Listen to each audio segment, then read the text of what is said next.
Hi there, everybody. Today is our first lesson in piano, and it's kind of exciting, I think. Um, One of the first things I want to talk about is a resource that I think you should have if possible, and that is to have a tablet that's dedicated to your music lesson. So on this tablet, you will have all your music, all the apps that I might be asking you to get, and so on. The tablet will be a resource while you're learning. Now, the first thing that we're going to actually learn on the piano is the names of the notes. And naming the notes is a thing that actually applies to every instrument. It's a musical thing, it's not a piano thing. So the notes of music are named after the first 7 letters of the alphabet, from A to G, and they're just repeated. So from A to G is called an octave because that's from A to A actually is an 8-note span, and so it's called an octave. That's one of the first things that we learn. So we have an A here and a G here. So G is the 7th note and A is the 8th note. Okay, so let's see. Where are these notes located on the keyboard now? We know that the names of the notes are from A to G. Where are they? So on the keyboard, it's fairly easy because we have a pattern to follow. We have patterns of 3 and 2 black keys all over from the left to the right. 3, 2, 3, 2, 3, 2. Now, around the three black keys, we will find F, G, A, and B. If you're trying to teach a child, so one of the things that I usually tell people is that they can use the idea that this is a little house, three pillars in the house. Here's the front door. F is for front door. And this is G for grandma. So it's grandma's house. F for front door, G for grandmother. And grandma has done what for you? She's baked an apple pie. So A is for apple pie. And then we come to the back door, B. Front door, grandma, apple pie, back door. Okay, so that's one of the fun little things that you can do to help your child remember the names of the notes. Okay, so what about the 2? When we see groups of 2, that kind of looks like dog ears, doesn't it? And in the middle of the dog ears is the dog, D for dog. And the dog has 2 friends visiting him, a cat, C, and an elephant. So we have, starting again, front door, grandma, apple pie, back door, cat, dog, and elephant. And then it repeats itself because we've come across another set of 3. So it's F, G, A, B again, and so on and so on. Every time we see 2 keys, it'll be C, D, E, C, D, E, and C, D, E. Okay, so that brings me to my next point, which is the numbering of octaves. So we learned that octaves, I might have made you think that an octave only occurs from A to A, but no, from any note to its octave, it's still an octave. Okay, so we can have from F to F is an octave, from C to C is an octave. As long as it's 8 notes, it's an octave. Just like an octopus has 8 arms. So the octaves on the keyboard are numbered, and that came out of the computer business because on a computer you have to be able to tell the computer which C you're talking about. And the computer understands numbers most of all. So they numbered the octaves. Middle C, which is in the middle of the keyboard, is C4. The numbers start from the left and get higher and higher as you go to the right. So on a full-sized piano, you know, the wooden thing with the strings and the keys and the hammers, a real piano has 88 keys, and it actually starts with A0, B0, and then C1. If you have an electronic keyboard, it might not be full size. If it is full size, it will be the same as the piano.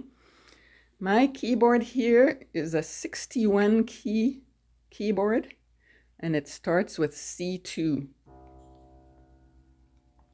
Now the octaves are numbered from C to B.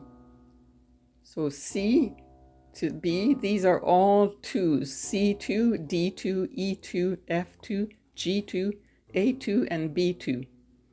Then the number will change because we've come to a different octave. So this will be C3, D3, E3, F3, G3, A3, and B3. Now we are at middle C, which is C4, and so on. Okay.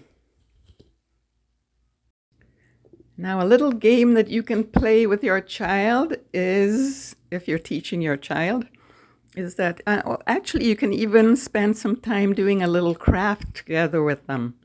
So the craft would be to make little squares of cardboard. You don't have to buy cardboard. You can use cereal boxes, empty cereal boxes. You can cut up into maybe 1-inch squares or whatever size you would like to make them. And each square will have a different thing on it. So we will have 88 of these. We'll have 88 of the little squares, and each square will have one note on it. So we will have A0, B0, C1, and so on. And okay, so when you've done your 88 keys, or if you only have a 61 note keyboard, of course, just do the 61. In that case, you would start with C2 and go up to C5, C4, 5, 6, 7. So from C2 to C7 will be on your little tiles. Now we're going to put the tiles in a little bag, and then we can pick a tile from the bag and see if we can find a note that matches the tile. So that's just one little game that you can play to help your child learn the names of the notes and the numbers of the octaves. To help with this, if you yourself are not quite sure of the names and numbers, there's an app that you can put on your tablet. This is why having a tablet is so great, because you can, have dedicated apps. So there is such a thing as an online tuner, which will tell you what note you're playing. When the app is on and you play a note, it will tell you the name of the note and the number of the octave, so that you can check yourself. Even if you yourself don't know if it's correct or not, the app will tell you, okay?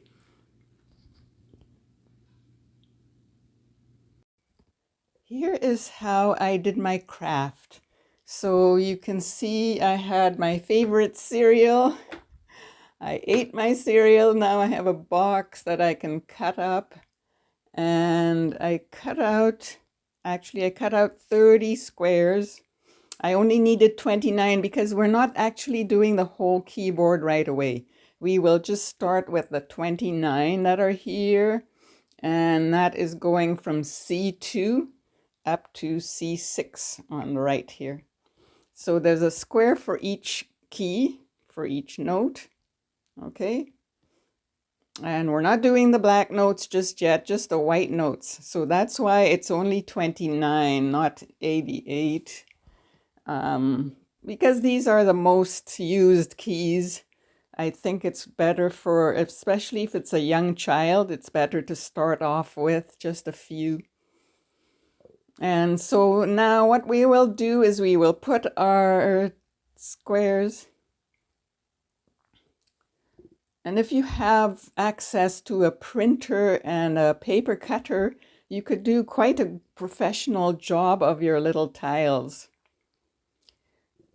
And then we will put the tiles in a bag and pick from them. And every time we pick one, we will either check ourselves, or if we're teaching a child, we will check the child to see if they're correct or not. If you have trouble with this, then use your tuner. Use your tuner to tell you, which key you're actually playing. The tuner, especially if you get a tuner that tells you the name and the number, it will help a lot. Now, when you know the name and the number, it will help you later on when you're starting to learn how to read music from the page, okay? It will take away a lot of the confusion between which G or, which C or which key are we talking about? Because there are so many octaves on the keyboard, and they all have the same 7 names from C to B. And so that's why the numbers are so important. Okay. While we're learning our notes, we can also start playing a little scale. And to play a scale, we will take our hands, pretend we have a baseball in our hands. So the hand is quite loose, just relaxed. And then the fingers are curved. And we just put our hands over like this and place them on the piano. Now we have 1 finger per note and 1 note per finger. And we will play from C. Thumb is on C. C, D, E, F, G, F, E, D, C. And if you played it in the left hand, make sure your hand is nicely curved, like a baseball is in your hand. And you can play that scale with the left hand with the pinky on the C. So we're starting with the pinky.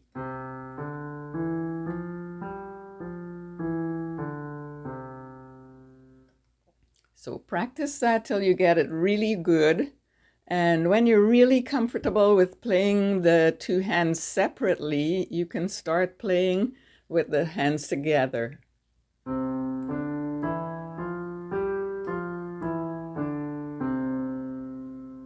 Okay.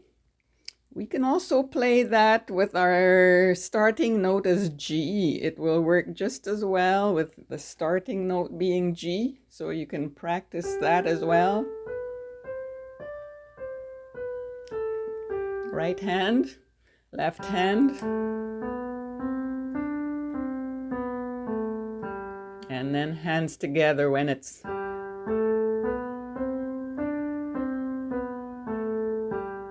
so whenever your hands are feeling comfortable playing the scale separately, you can put them together.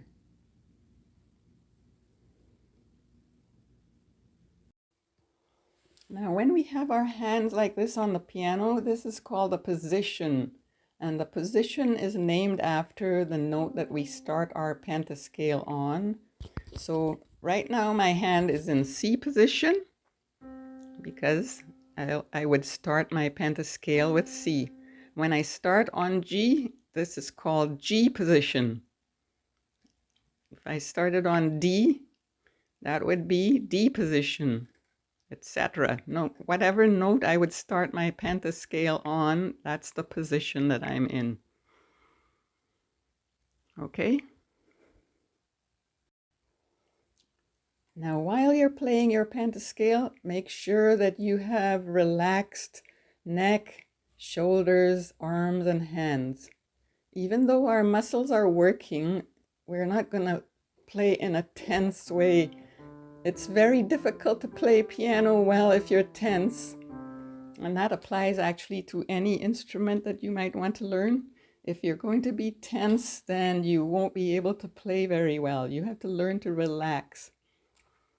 And if you're teaching your child, make sure that you are as positive as you possibly can be, because you don't want to make them tense. Try to make them relax instead. We are just doing these things. This is muscle building right now we're doing. We are like athletes training muscles to do a job. Okay, so when you play slowly, this is when your muscles learn the job that they're supposed to do.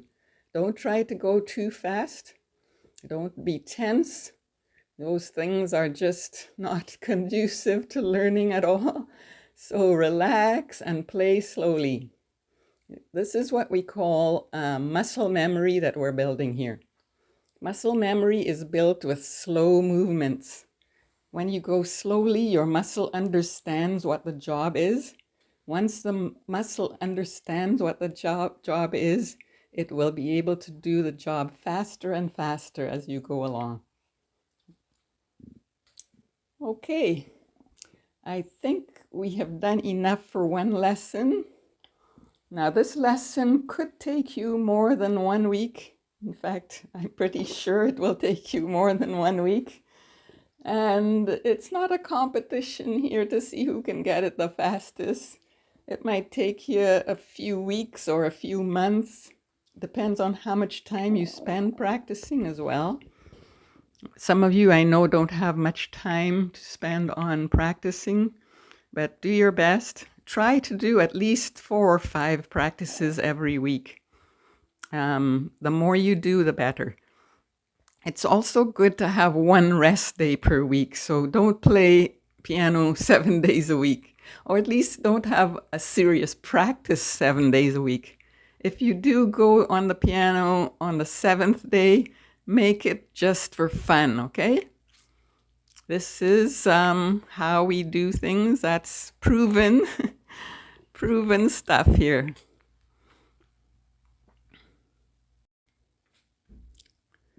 Okay, so I will get on with my own day right now, and I will talk to you again in lesson 2. I hope that you find this lesson very doable and very rewarding.